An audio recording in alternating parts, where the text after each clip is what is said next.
Pak Warinusi, saya sangat mendukung upaya penegakan HAM tanpa pandang bulu, tanpa takut ya di Papua Barat, khususnya di wilayah Pak Warinusi berdomisili di bawah Kapolda tanggung jawab Kapolda Daniel Silitonga, Monang Silitonga, Irjen Pol ya, dan Gubernur Papua Barat Pak Waterpau, Paulus Waterpau.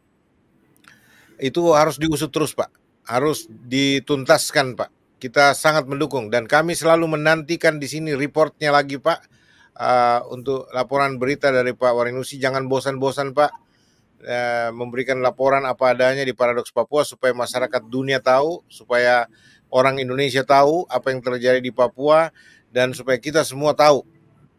Dan biar supaya keadilan, kebenaran, dan HAM ditegakkan sepenuhnya di tanah Papua, tanah yang dikasih oleh Tuhan. Oke, Pak, saya sampaikan ini berikutnya lagi. Ini ada hal yang perlu juga disikapi lagi nih, Pak. Ini dia nih. Ini menarik sekali bagi saya. Ini mungkin sekembalinya beliau dari Jakarta masuk Papua kembali lalu ikut gereja ini. Ya, Advokat Yan C. Warinusi minta Kapolda Papua Barat merespons gangguan penyakit sosial dan peti penambangan emas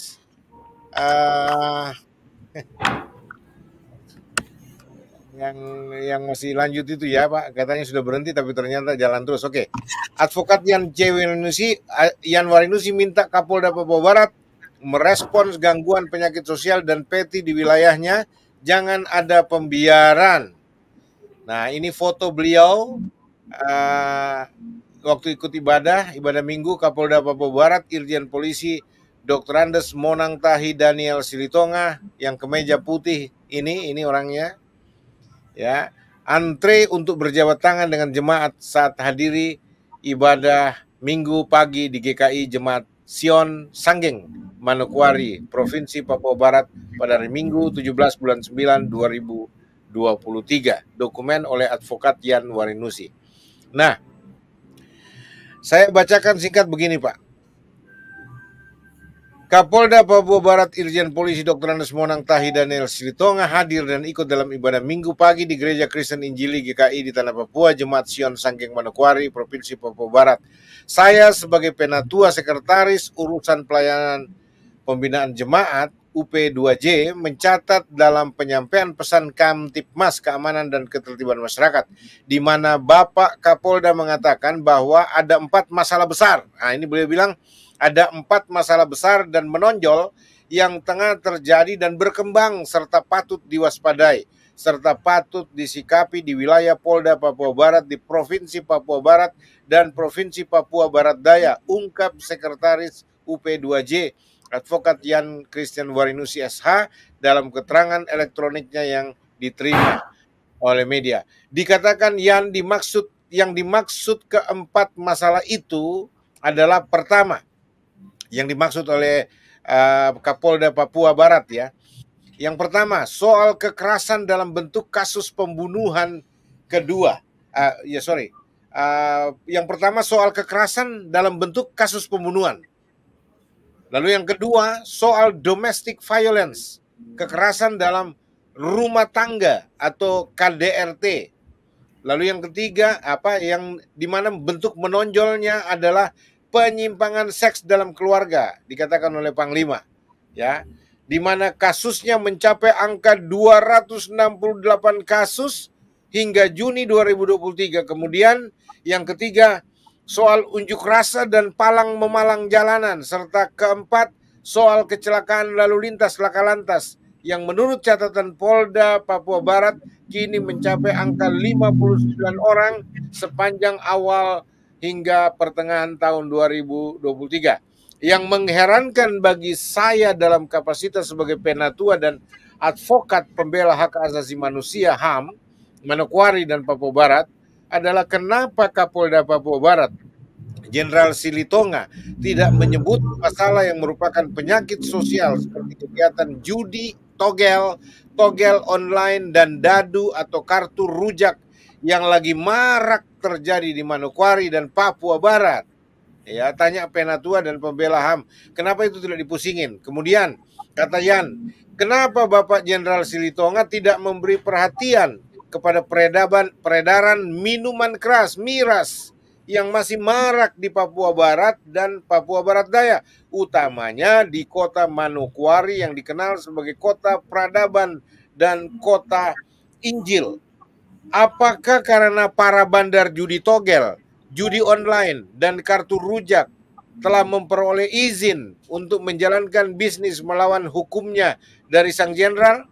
Apakah bisnis miras bisa legal berlangsung di Manokwari karena diaminkan saja oleh aparat penegak hukum semacam Polda Papua Barat katanya? Ya, bahkan ini menjadi pertanyaan hingga kini belum terselesaikan, yakni bagaimana dengan kegiatan pertambangan emas tanpa izin, PETI, yang terus marak berlangsung dan menggerogoti perut bumi di Kabupaten Manokwari seperti Wariori dan Wasirawi, serta Kabupaten Pegunungan Arfak hingga Kabupaten Tambrau dan Kabupaten Manokwari Selatan. Sementara pihak Polda Papua Barat sama sekali tidak bergeming. Menurut pandangan saya, seyogyanya Kapolri Jenderal Listio Sigit Prabowo dapat segera menginspeksi Polda Papua Barat tutur Yan lagi. Karena menurutnya cenderung tidak secara profesional dan tegak lurus dalam menyikapi dan mengambil tindakan hukum yang bertanggung jawab terhadap masalah-masalah judi togel online, dadu atau kartu rujak, serta peredaran miras, bahkan PETI, penambangan emas tanpa izin, yang terus marak berlangsung secara terus-menerus tanpa ditindak tegas oleh aparat penegak hukum APH di Manokwari dan Provinsi Papua Barat hingga ke wilayah Provinsi Papua Barat Daya akhir-akhir ini. Oke, Pak Warinusi, pertanyaan saya, waktu Anda bertanya kenapa soal-soal yang lagi marak penyakit masyarakat ini, ya, masalah judi togel online, judi togel online dan dadu, kartu rujak, dan pengedaran miras, itu telanjang mata dilihat orang dan bahkan diawasin polisi, dilihat polisi apa segala macam, kok tidak ditangkap para bandar judi ini dan juga para penjual minuman keras ini. Padahal itu justru penyakit yang bisa merusakkan generasi muda orang Papua dan hancur-hancuran. Nah, sementara soal-soal kekerasan dalam rumah tangga itu banyak diintervensi oleh polisi, kan juga lucu juga itu. Kecuali orang lapor ya, terus palang memalang jalan dan kasus-kasus kekerasan pembunuhan oke lah. Tapi maksudnya ada hal-hal yang bisa misalkan begini Pak, miras itu orang kalau mabok Pak, kalah judi, itu bisa masalah dalam rumah tangga Pak, bisa pukul istri, itu kan penyebab KDRT itu Pak, itu kalah judi, mabok akibat miras, lalu bisa terjadi pembunuhan, kekerasan karena orang mabok Pak, ya bisa juga marah jengkel, sudah kalah judi digangguin lagi, ribut Pak, dan seterusnya, termasuk PETI itu. Ya, untuk penambangan emas tanpa izin ini, itu bisa terjadi kekerasan ketika orang kerja keras tengah mati tapi kemudian hasilnya nggak dikasih dan sebagainya, dan tidak ada aturan, seenak-enaknya orang saja dan lain sebagainya. Kenapa persoalan-persoalan yang menjadi dasar masalah besar terjadi itu tidak diurusi oleh Kapolda Papua Barat? Nah, itu. Terus kalau waktu Anda tanya hal itu, apa kata Kapolda Pak waktu Anda bertanya hal itu? Ya, Pastor, yang pertama saya tidak bertanya kepada beliau, tetapi saya kan tahu bahwa dia ada berkunjung ke Fak-Fak sekali, dan kemudian Wakapoldanya juga dan Pak Gubernur juga.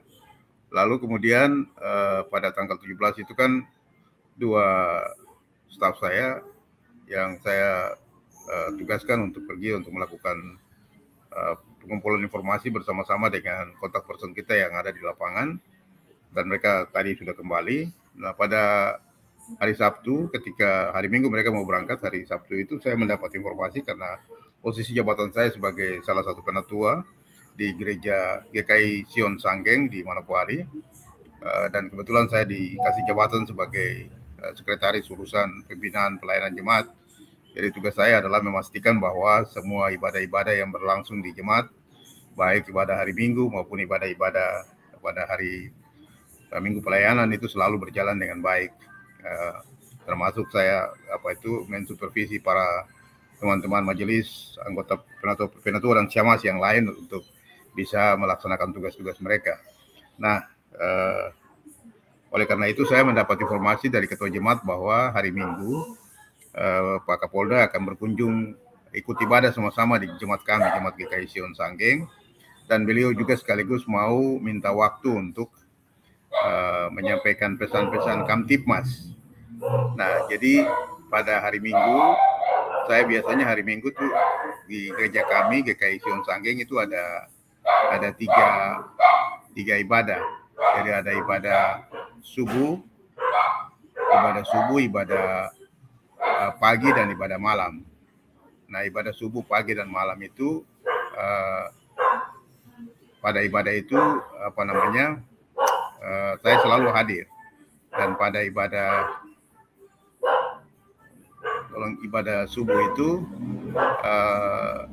ibadah pagi jam 9 itu beliau datang untuk beribadah, dan saya yang sambut di depan pintu utama gereja dan mengantar ke dalam ruang ibadah sampai di tempat beliau duduk di depan, pas di bawah mimbar, duduk di situ, dan kemudian saya juga yang mengarahkan beliau untuk tempat di mana nanti dia akan memberikan pesan-pesan setelah ibadah selesai. Jadi pertanyaan Bapak itu bersifat retorika, tidak langsung bertanya kepada beliau ketika itu ya? Bertanya lewat media ya, setelah dia menyampaikan itu kan saya catat, karena saya ada di situ, saya catat semua yang dia sampaikan, lalu kemudian saya mempertanyakan itu lewat lewat pernyataan saya lewat media, bahwa kenapa sorotannya ke 4 masalah yang menurut saya itu masalah yang bukan hanya terjadi di Polda Papua Barat, hampir di Polda yang lain juga ada. Sementara masalah yang krusial di Papua Barat itu adalah yang tadi saya katakan, masalah judi. Apakah Bapak sudah pernah coba menyurati beliau atau audiensi langsung sama beliau, Pak Warinusi? Apakah sudah pernah coba langsung ke audiensi dengan beliau untuk menyampaikan persoalan ini? Belum pernah. Saya pikir mungkin Pak, kita dorong Pak supaya Bapak mesti beraudiensi sama beliau dan mengatakan secara langsung belak-belakan seperti itu. Karena saya juga turut khawatir dengan keadaan anak-anak muda kita di sana. Kalau istilahnya masalah minuman keras ini dibiarkan, terus masalah judi, itu yang justru penyebab KDRT, penyebab orang mabok-mabok di jalanan, berantem, berkelahi, kejahatan terjadi, dan seterusnya. Oke. Dan saya berharap seperti yang Bapak surati Komnas HAM untuk menindaklanjuti kasus pertama soal Ramamongga dengan Yahukimo itu kita dorong sama sekali Pak, kita tunggu laporannya selalu. Dan kasus yang kedua yang Bapak ungkapkan ini persoalan upaya penyelesaian dari Kapolda Papua atau penyampaian laporan gitu loh tentang apa yang terjadi akhir-akhir ini di Manokwari, Biak, di Papua Barat lah, Papua Barat Daya dan seterusnya. Itu saya pikir sangat luar biasa untuk diungkap juga supaya kita mengawal Kapolda Papua Barat juga untuk bersama-sama menyelesaikan masalah-masalah di tengah masyarakat. Kita support Pak Warinusi. Pak Warinusi, koma dulu Pak. Ini sesi terakhir. Nanti juga saya akan minta Bapak punya pendapat, tanggapan terakhir bersama dengan Pak Jeffrey Bomanak. Namun sebelumnya saya mau tampilkan dulu satu pesan yang saya terima. Ada yang kirimkan ke WhatsApp saya, lalu kemudian saya tugaskan tim saya untuk menerjemahkan itu, ya, dan kemudian saya akan baca. Saya tidak tahu persisnya apakah berita ini benar atau tidak, tapi saya pikir ini penting untuk diketahui oleh semua orang Papua, semua orang Indonesia, termasuk pemerintah Indonesia, termasuk para pejuang TPNPB OPM, harus mengetahui ini, karena ini sangat penting. Saya naikkan dulu ininya. Ini sampai kita buatkan dia punya ini breaking news untuk 19 September 2023 terungkap di permukaan, ya, bahwa ini Sebi Sambom wanted. Ya, Sebi Sambom dicari DPO ini. Ya, oleh siapa? Oleh pemerintah Indonesia, dalam hal ini Kepolisian Republik Indonesia bekerja sama dengan Kepolisian PNG untuk menangkap Sebi Sambom hidup atau mati, dead or alive. Karena Sebi Sambom dianggap biang keladi kerusuhan di Papua dengan selalu mengumbar propaganda, isu, dan bahkan saling bunuh di antara orang Papua disebabkan oleh sang juru bicara TPNPB OPM ini. Ya, bagaimana beritanya? Saya bacakan beritanya bagi saudara. Ya, ini saya sudah buat di dalam ini, Pak, ya, di dalam satu terjemahan khusus, dan saya tidak boleh menampilkan sumber beritanya. Saya masih jaga, tapi ini saya akan minta pendapat dari Ketua OPM sendiri apakah ini benar, bisa di ini atau tidak, dan Pak Warinusi. Saya baca, Pak, supaya semua juga dengar, ya. Informasi mendesak tentang surat perintah penangkapan Sebi Sambom oleh tim gabungan PNG dan Indonesia. Saya telah mengirim pesan ini kepada Ketua Dewan Diplomatik TPNPB OPM, Bapak Akobo Amatus Do di Brisbane, Australia. Mohon ikuti. Nah, jika Anda memiliki waktu, Anda dapat menghubungi saya, kata si penulis ini. Karena ada laporan bahwa tentara Indonesia, kepolisian Indonesia, tentara PNG, dan kepolisian PNG bekerja sama untuk menangkap juru bicara Komnas TPNPB Sebi Sambom. Kemarin malam 19 September 2023, saya berbicara dengan Sony Karobaba di Port Moresby, dan dia melaporkan bahwa hal itu benar. Dan dia diberitahu oleh Kepala Intelijen Negara, jadi Kepala BIN. Tetapi dia mengatakan bahwa Kepala Intelijen Negara dan pejabat negara lainnya tidak menjadi masalah. Dan mereka tahu bahwa orang Papua Barat masih berjuang untuk kebebasan, tetapi ada tentara dan polisi PNG lainnya yang dicurigai menerima bayaran dari Indonesia untuk berusaha keras menangkap juru bicara Komnas TPNPB Sebi Sambom dan deportasi dia ke Indonesia. Dan dalam laporan, Sony Karobaba mengatakan bahwa mereka telah mendistribusikan foto-foto Bapak Sebi Sambom di semua tempat, termasuk imigrasi dan bandara. Catatan. Dan tim polisi dan militer tersebut dicurigai menerima uang suap dari otoritas Indonesia untuk menangkap juru bicara TPNPB Bapak Sebi Sambom dan deportasi dia ke Indonesia. Jika penangkapan ini terjadi, maka polisi dan militer PNG akan menjual saudara mereka sendiri kepada musuh untuk dibunuh. Dan ini sama persis dan tidak ada bedanya dengan apa yang dilakukan oleh murid Tuhan Yesus Yudas Iskariot yang menjual Tuhan Yesus hanya demi beberapa keping uang perak sesuai dengan firman Tuhan dalam Alkitab. Wah, hebat banget, Sebi Sambom dikasih sama dengan Yesus ini. Oleh karena itu, mohon untuk memantau. Ini adalah informasi mendesak dari juru bicara Komnas TPNPB Sebi Sambom. Ya, ini adalah informasi mendesak dari juru bicara Komnas TPNPB Sebi Sambom, dan terima kasih atas perhatian dan kerjasamanya yang baik. Oh, ini sumbernya dari Sebi Sambom sendiri juga ini. Ya, dari tulisan ini Sebi Sambom memberitahukan bahwa dia dicari oleh tim gabungan. dan dia mengulas beritanya bahwa dia mensejajarkan dirinya dengan Yesus. Wah, hebat banget Pak Sebi. Nggak mungkin dong, jauh sekali levelnya, nggak mungkin sama dengan Yesus. Kasusnya juga beda, konteksnya beda Pak Sebi. Oke, informasi ini penting bagi semua pihak yang peduli terhadap kemanusiaan untuk mengetahui, dan informasi ini seharusnya tidak dipublikasikan di media sosial. Wow. Dan kami berharap informasi ini dapat disampaikan kepada pemimpin negara kami di PNG yang mendukung perjuangan bangsa Papua di Papua Barat, yaitu Gubernur Powe Parskop dan timnya, serta kepada pemimpin oposisi seperti Saudara Beldenama.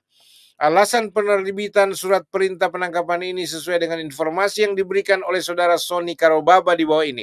Selamat siang bro, apakah ada kontak untuk Sebi Sambom? Jika ada, tolong beritahu dia, karena sudah ada tim yang terdiri dari polisi, PNG, dan tentara, ditambah tentara Indonesia dan Intel yang mencarinya untuk menangkapnya. Alasannya, dia pertama, menggunakan wilayah PNG dan memberikan perintah. Dua, dia memberitakan TPN untuk menyerang orang Papua Barat lainnya. Tiga, dia kegiatan ilegal lainnya. Jadi dia melakukan kegiatan ilegal lainnya. Mohon hubungi segera. Melihat alasan-alasan penangkapan ini, Sebi Sambom menentang dan menolak karena ketiga poin ini tidak dapat digunakan sebagai dasar penangkapan Sebi Sambom. Dan saya tidak melakukan tiga alasan ini di wilayah PNG, tetapi jujur saya hanya menjalankan tugas untuk memberitahu apa yang terjadi di Papua, dan itu adalah fungsi informasi sehingga harus ada pelaporan yang seimbang. Artinya tidak sepihak. Jadi saya bukan seorang jurnalis, tetapi saya adalah sumber yang dibutuhkan oleh semua jurnalis di seluruh dunia. Dan juga saya tidak memberikan perintah dari wilayah PNG, tetapi semua perintah ada di Papua Barat. Tugas saya hanya untuk melanjutkan pernyataan dan laporan dari Papua Barat kepada semua pihak di seluruh dunia, dan terutama kepada semua jurnalis dari berbagai media di seluruh dunia. Dan saya juga tidak melakukan kegiatan ilegal di wilayah hukum PNG, karena saya berada di PNG sebagai pencari suaka politik bersama dengan orang-orang Papua lainnya. Dan saya tahu bahwa pada tahun 2015 pemerintah PNG telah membuat regulasi hukum untuk perlindungan semua orang Papua asli yang melarikan diri ke PNG akibat tindakan kekerasan tentara dan polisi Indonesia di Papua Barat. Jadi saya juga bagian dari pencari suaka politik, dan pemerintah PNG sebagai negara anggota PBB memiliki kewajiban dan beban moral untuk melindungi semua orang Papua asli yang mencari suaka politik. Karena saya adalah mantan tahanan politik. Dalam hal ini, pemerintah Indonesia menangkap saya 6 kali dan memenjarakan saya 2 kali. Setiap tahun mereka menangkap saya ketika saya berada di Papua. Dan setelah itu Indonesia berusaha membunuh saya. Jadi saya dan keluarga saya melarikan diri ke PNG dan diterima oleh misi Katolik Keuskupan Wewak di bawah koordinasi Francis Kemaken. Dan Francis Kemaken pernah melaporkan kepada kantor pengungsi PBB UNHCR di Port Moresby pada tahun 2023. Tetapi kantor UN mengatakan bahwa tidak ada anggaran untuk merawat kami. Jadi kami tinggal di Sepik di bawah perlindungan Gereja Katolik dan juga bersama saudara-saudari kami di Sepik. Oleh karena itu, ketiga alasan penangkapan ini tidak dapat dibenarkan oleh hukum adat dan hukum internasional, karena kami adalah satu tanah dan satu bangsa. Jika ada masalah hukum adat, kita harus duduk bersama dan berbicara sebagai orang Melanesia, bukan menerima suap dari musuh kolonial Indonesia dan melaksanakan rencana jahat untuk menangkap aktivis kemanusiaan seperti Sebi Sambom. Pembebasan adalah orang-orang yang bersedia melakukan pembebasan, adalah orang-orang yang bersedia melakukan pekerjaan kemanusiaan untuk pembebasan bangsa dan negara mereka. Oleh karena itu, pembebasan dihormati oleh masyarakat internasional. Dengan cara ini, pemerintah PNG tidak perlu membuat kesalahan fatal dengan menangkap pejuang kemerdekaan atas permintaan Indonesia dengan suap politik. Terima kasih atas perhatian, dukungan, dan kerjasamanya yang baik oleh juru bicara untuk Komando TPNPB, Sebi Sambom. Referensi membantu pengungsi Papua Barat bla bla bla bla bla bla, ini sumbernya. Oke. Itu tadi saya sudah bacakan buat kita semua. Nah, saya pertama minta klarifikasi dari Pak Ketua PEM. Pak Ketua PEM, apa yang saya bicarakan dalam bahasa Indonesia yang saya sudah terjemahkan dari bahasa Inggris artinya saya terima. Bagaimana pendapat Anda? Apakah ini benar ada surat itu juga yang Anda terima, Pak? Silakan.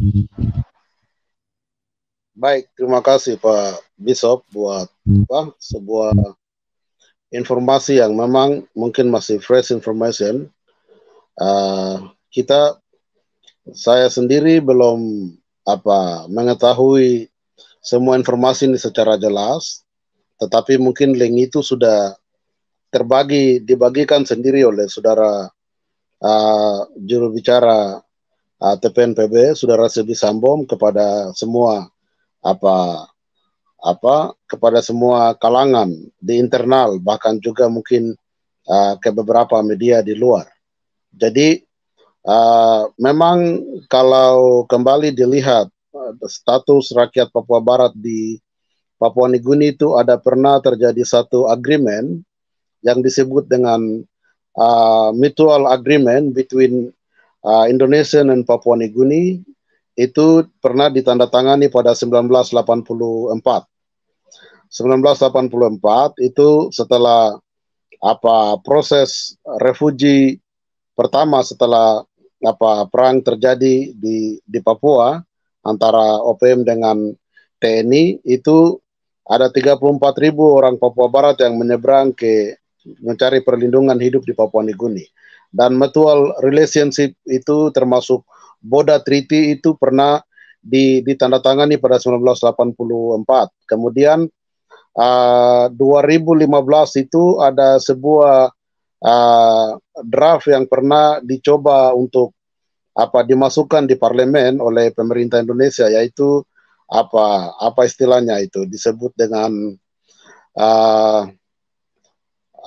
ekstradisi. Jadi ekstradisi agreement itu mau ditandatangani bagaimana karena ada smuggling drug, kemudian aktivitas-aktivitas di wilayah perbatasan yang dari Papua Nugini ke Papua Barat itu karena banyak aktivitas yang dianggap itu aktivitas kriminal, maka itu pernah ada sebuah agreement yang mau ditandatangani yang disebut dengan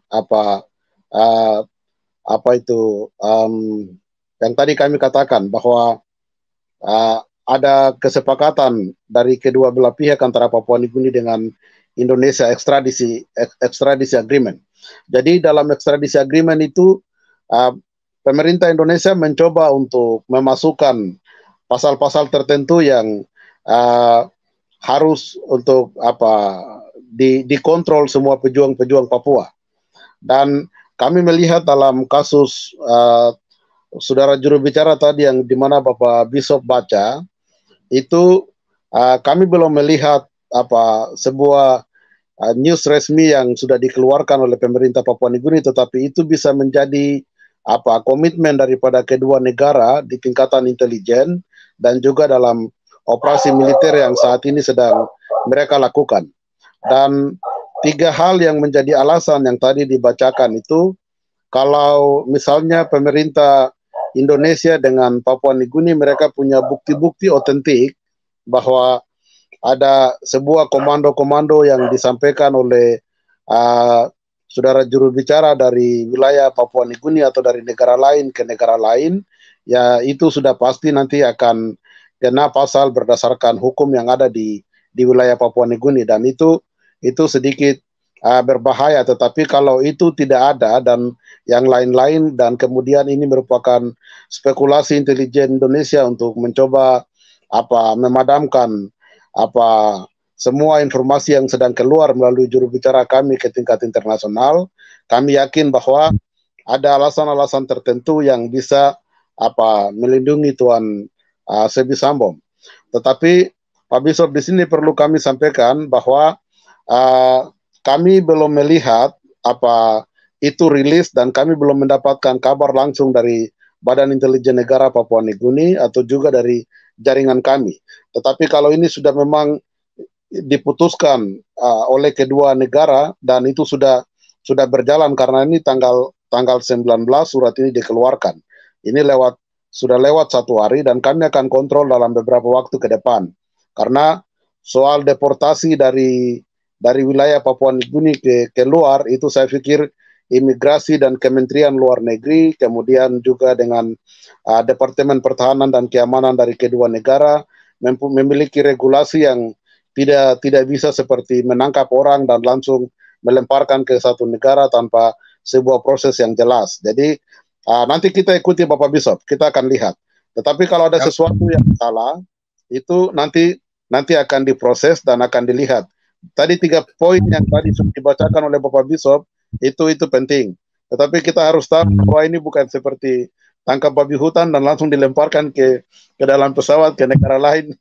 Jadi Pak Bishop, itu informasi yang sedang berjalan dan kita akan lihat, dan sumber informasinya kami pikir jelas. Nanti setelah saya mendapatkan informasi secara jelas, nanti kami akan bahas juga di kali berikut. Oke. Kalau sampai ini benar berarti Anda juga terancam karena Anda juga DPO ini. Jadi Anda juga bisa ikut sama-sama satu pesawat dengan Sebi Sambom untuk dideportasi ke Indonesia, ya. Tapi kalau salah